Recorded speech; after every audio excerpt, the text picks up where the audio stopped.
Vadodara મનપામાં ભ્રષ્ટાચારમાં ખરડાયેલા suspended Mahesh પરનામીને નોકરી પર લેવાતા વિવાદ થયો। અપ્રમાણસર મિલકતમાં એસીબીએ વર્ષ 2019માં તેની અટકાયત કરી હતી। મહેશ પરનામી પાસેથી ₹69 લાખ મળી આવી હતી। અપ્રમાણસર મિલકત સમીક્ષા સમિતિના નિર્ણય બાદ નોકરી પર પાછા લેવાનો નિર્ણય કરાયો। વિશ્વામિત્રી પ્રોજેક્ટ અને ટ્રાન્સપોર્ટ નગરના કામની જવાબદારી સોંપાઈ। ભ્રષ્ટાચાર કરવામાં જાણીતા અધિકારીને જવાબદારી સોંપાતા અનેક સવાલ ઉઠી રહ્યા છે। વધુ માહિતી મેળવીએ વડોદરાથી સંવાદદાતા હાર્દિક દીક્ષિત જોડાયા છે। હાર્દિક, એવી શું મજબૂરી રહી છે કે આ લાંચિયા અધિકારી આ ભ્રષ્ટાચારીને ફરી પરત લેવા પડી રહ્યા છે? બિલકુલ, જો વડોદરા કોર્પોરેશનની વાત કરીએ તો વડોદરા કોર્પોરેશન અને ભ્રષ્ટાચાર બંને એકબીજાના પર્યાય છે।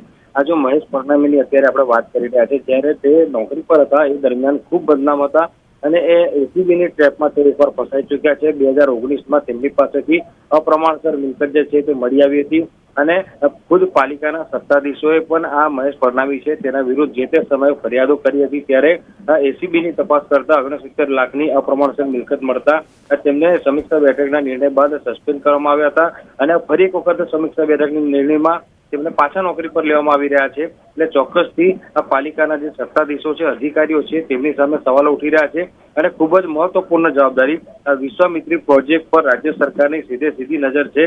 ત્યારે આ વિશ્વામિત્રી પ્રોજેક્ટ પર જ્યારે મહેશ પરનામીને કામ આપવામાં આવી રહ્યું છે તો ચોક્કસથી ફરી એક વખત વિવાદ થાય તો નવાઈ નહીં। અત્યારે આજે અધિકારીને નોકરી પર લેવામાં આવે છે ત્યારે વિપક્ષ તો નારાજ છે જ, પરંતુ સાથે સાથે સત્તા પક્ષના પણ કેટલા હોદ્દેદારો નારાજ જોવા મળી રહ્યા છે। જી હાર્દિક, આભાર માહિતી આપવા માટે। આગામી 100 કલાકમાં પોલીસ ગુંડાઓને શોધીને કરશે કાર્યવાહી। રાજ્યમાં હવે અસામાજિક તત્વોની ખેર નથી, કારણ કે રાજ્યના પોલીસ વડા વિકાસ સહાયે આગામી 100 કલાકમાં તોફાની તત્વોની યાદી તૈયાર કરવા આદેશ કર્યો છે। રાજ્યમાં કાયદો અને વ્યવસ્થાની સ્થિતિને વધુ મજબૂત બનાવવાના ઉદ્દેશ્ય સાથે ગુજરાતના પોલીસ વડા વિકાસ સહાયે એક મોટું પગલું ભર્યું। તેમણે આગામી 100 કલાકની અંદર રાજ્યભરના તમામ અસામાજિક ગુંડા તત્વોની યાદી તૈયાર કરવા માટે આદેશ આપ્યો। આ માટે તેમણે તમામ પોલીસ કમિશનર, રેન્જ વડા અને પોલીસ અધિક્ષક સાથે વિડીયો કોન્ફરન્સના માધ્યમથી તાકીદની બેઠક યોજી। વારંવાર શરીર સંબંધી ગુનાઓ, ખંડણી, ધાકધમકી, મિલકત સામેના ગુનાઓ, દારૂ જુગારનો ગેરકાયદેસર ધંધો કરનારા તત્વો, ખનીજ ચોરી જેવા ગુનાઓમાં સંકળાયેલા તત્વો ઉપરાંત જનતામાં ભય ફેલાવનારા તત્વોની યાદી તૈયાર કરવા આદેશ કર્યો છે।